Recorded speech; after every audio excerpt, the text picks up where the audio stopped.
L'histoire de Spartacus et de la révolte servile qu'il mena contre Rome entre 73 et 71 avant Jésus-Christ demeure l'un des épisodes les plus marquants et les plus tragiques de l'Antiquité romaine. Cette insurrection, qui faillit ébranler les fondements mêmes de la République romaine, se termina par l'une des démonstrations de cruauté les plus spectaculaires de l'histoire antique, la crucifixion de 6000 esclaves le long de la Via Appia, la voie qui reliait Rome à Capo. Pour comprendre pleinement cette fin tragique, il faut remonter aux origines de cette révolte extraordinaire et suivre son déroulement jusqu'à son dénouement sanglant. Au 1er siècle avant notre ère, Rome était devenue la puissance dominante du bassin méditerranéen. Ses conquêtes militaires successives avaient transformé la structure économique et sociale de la République. L'afflux massif d'esclaves, prisonniers de guerre pour la plupart, avait créé une économie largement dépendante du travail servile. On estime qu'à cette époque, l'Italie comptait entre 2 et 3 millions d'esclaves pour une population totale d'environ 6 millions d'habitants. Ces esclaves n'étaient pas une masse homogène. Ils provenaient de tous les coins du monde méditerranéen, Grecs cultivés servant comme précepteurs, Germains et Gaulois robustes travaillant dans les mines et les champs, Thraces et autres peuples des Balkans employés comme gladiateurs. Leurs conditions de vie variaient énormément. Les esclaves domestiques des grandes maisons romaines pouvaient jouir d'un certain confort et même aspirer à l'affranchissement, tandis que ceux qui travaillaient dans les latifondia, ces immenses domaines agricoles, ou dans les mines, enduraient des conditions proches de l'enfer terrestre. Mais parmi tous les esclaves, les gladiateurs occupaient une position particulièrement paradoxale. Admirés par le peuple pour leur courage et leur habileté au combat, ils n'en demeuraient pas moins des condamnés à mort en sursis, forcés de s'entretuer pour le divertissement des masses romaines. C'est dans ce contexte que naquit la révolte de Spartacus. En 73 avant Jésus-Christ, dans la ville de Capo, en Campanie, se trouvait l'une des plus célèbres écoles de gladiateurs de l'époque, le Ludus appartenant à Lentulus. Cet établissement formait des combattants destinés aux arènes, les entraînant aux techniques mortelles qui feraient d'eux des spectacles vivants pour les foules assoiffées de sang. Parmi ces hommes se trouvait Spartacus, un Thrace qui, selon certaines sources anciennes, avait servi comme auxiliaire dans l'armée romaine avant de déserter. Capturé, il avait été réduit en esclavage et vendu comme gladiateur. Les sources antiques, notamment Plutarque et Appien, nous le décrivent comme un homme d'une intelligence remarquable, d'une force physique exceptionnelle et doté de qualités de leadership naturel. Plutarque rapporte même que sa femme, également réduite en esclavage, l'accompagnait et qu'elle avait prophétisé sa grandeur future en voyant un serpent s'enrouler autour de sa tête pendant son sommeil, signe de bon augure dans les croyances thraces. Au printemps de l'année 73, Spartacus et environ 70 autres gladiateurs, principalement des Gaulois et des Thraces, décidèrent de s'évader de l'école de Bassiatus. Le complot fut découvert prématurément, mais environ 70 hommes réussirent néanmoins à s'échapper. Armés seulement de couteaux de cuisine qu'ils avaient réussi à dérober, ils combattirent leurs gardes et prirent la fuite. En chemin, ils tombèrent sur des chariots transportant des armes destinées aux gladiateurs d'une autre ville, s'en emparèrent et se réfugièrent sur les pentes du mont Vésuve, le volcan qui dominerait tragiquement la région un siècle et demi plus tard. Ce qui commença comme une simple évasion allait se transformer en l'une des plus grandes menaces que Rome eut à affronter sur son propre territoire. Sur le Vésuve, les fugitifs établirent un campement fortifié. Spartacus émergea rapidement comme le chef incontesté du groupe, aux côtés de 2 lieutenants gaulois, Crixus et Énomon. Leur refuge attira bientôt d'autres esclaves fugitifs, des paysans pauvres et des bergers, tous attirés par la promesse de liberté et de butin. En quelques semaines, leur nombre passa de 70 à plusieurs milliers. Le Sénat romain, initialement, ne prit pas cette révolte au sérieux. Il s'agissait, pensait-on, d'une simple bande de fugitifs qui serait rapidement matée. On envoya donc Caius Claudius Glabé, un préteur accompagné de 3000 hommes de milice, pour régler rapidement ce problème mineur. Glabé encercla le Vésuve, bloquant l'unique chemin descendant de la montagne, convaincu que les rebelles, piégés et affamés, finiraient par se rendre. Mais Spartacus démontra alors le génie tactique qui ferait sa réputation. Profitant de la nuit et utilisant des vignes sauvages tressées en cordes, les gladiateurs descendirent le long d'une paroi escarpée que les Romains n'avaient pas jugé nécessaire de surveiller, la considérant impraticable. Contournant ainsi l'armée de Glabé, ils attaquèrent le camp romain par l'arrière. Pris complètement par surprise, les Romains furent mis en déroute. Les rebelles s'emparèrent de leurs armes, de leurs provisions et de leur équipement militaire. Cette première victoire transforma radicalement la nature de la révolte.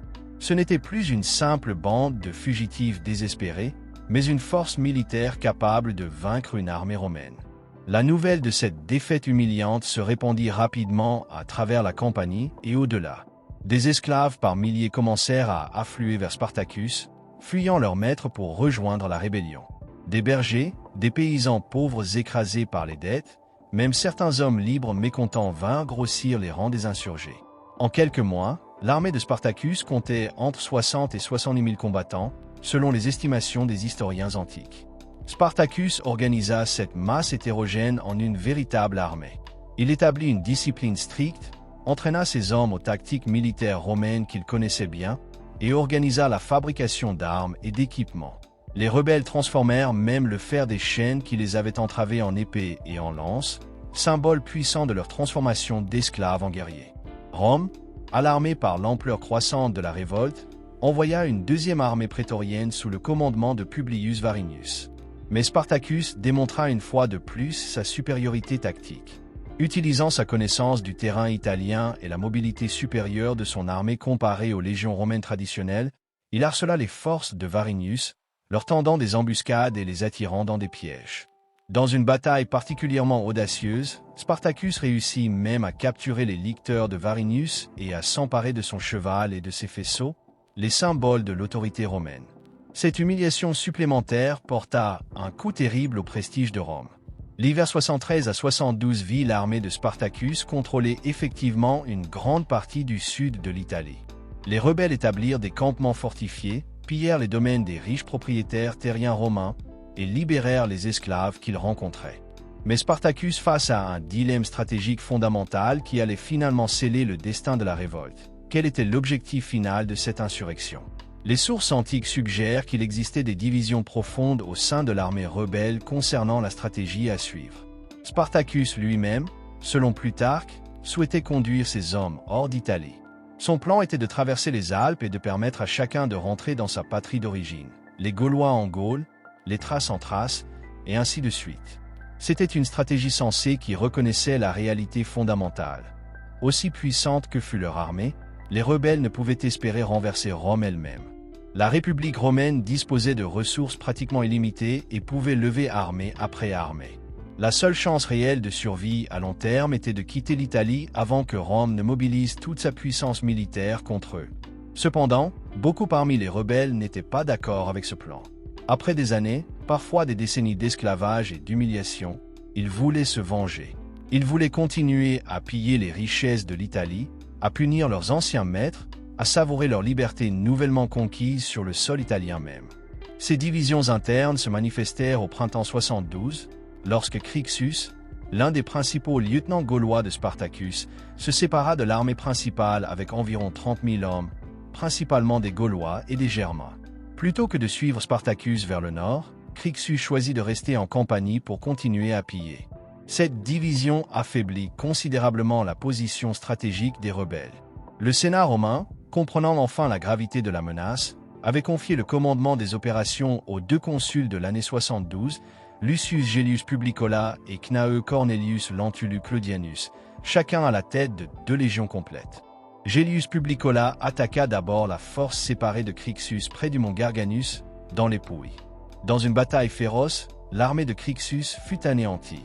Crixus lui-même périt au combat avec les 2 tiers de ses hommes, environ 20 000 rebelles.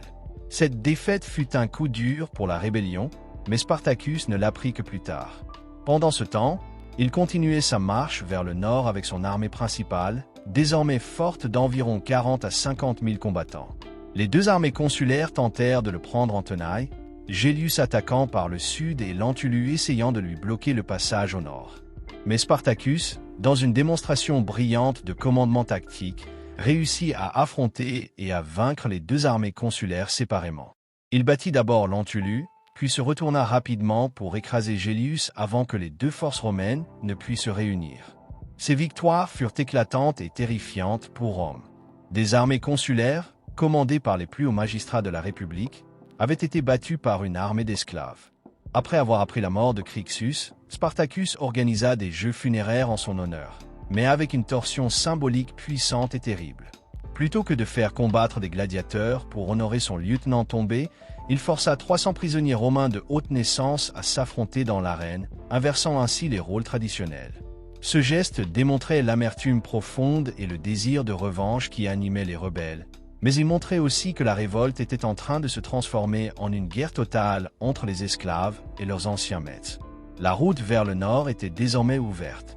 Spartacus et son armée traversèrent toute la péninsule italienne, atteignant la Gaule cisalpine, aux portes des Alpes. C'était le moment critique. S'ils franchissaient les Alpes, les rebelles pourraient se disperser et échapper à la vengeance romaine. Mais c'est à ce moment que se produisit un tournant décisif et mystérieux dans l'histoire de la révolte. Plutôt que de franchir les Alpes comme il l'avait apparemment prévu, Spartacus fit demi-tour et ramena son armée vers le sud, de retour en Italie. Les raisons exactes de cette décision cruciale restent l'un des grands mystères de l'histoire antique. Les sources anciennes offrent diverses explications, mais aucune n'est entièrement satisfaisante. Plutarque suggère que Spartacus fut contraint de faire demi-tour par ses propres hommes, qui, grisés par leur victoire et enrichis par le pillage, refusèrent de quitter l'Italie. Ils préféraient continuer à savourer leur liberté et leur succès militaire plutôt que de retourner à leur terre natale où les attendait souvent la pauvreté et l'incertitude. D'autres sources suggèrent que Spartacus espérait peut-être traverser en Sicile, où une importante population d'esclaves pourrait rejoindre sa cause, réveillant ainsi les souvenirs des grandes révoltes serviles siciliennes du siècle précédent. Quelle qu'en soit la raison, cette décision de retourner vers le sud fut fatale. Elle donna à Rome le temps de mobiliser pleinement ses ressources et de confier le commandement à un homme exceptionnellement capable et impitoyable, Marcus Licinius Crassus. Crassus était l'un des hommes les plus riches de Rome, ayant fait fortune dans l'immobilier, les mines d'argent et le commerce d'esclaves, ironiquement.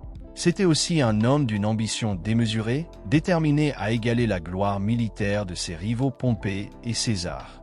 La guerre contre Spartacus lui offrait l'opportunité de remporter une victoire militaire majeure et de restaurer le prestige de Rome, gravement ébranlé par les défaites successives face aux esclaves rebelles.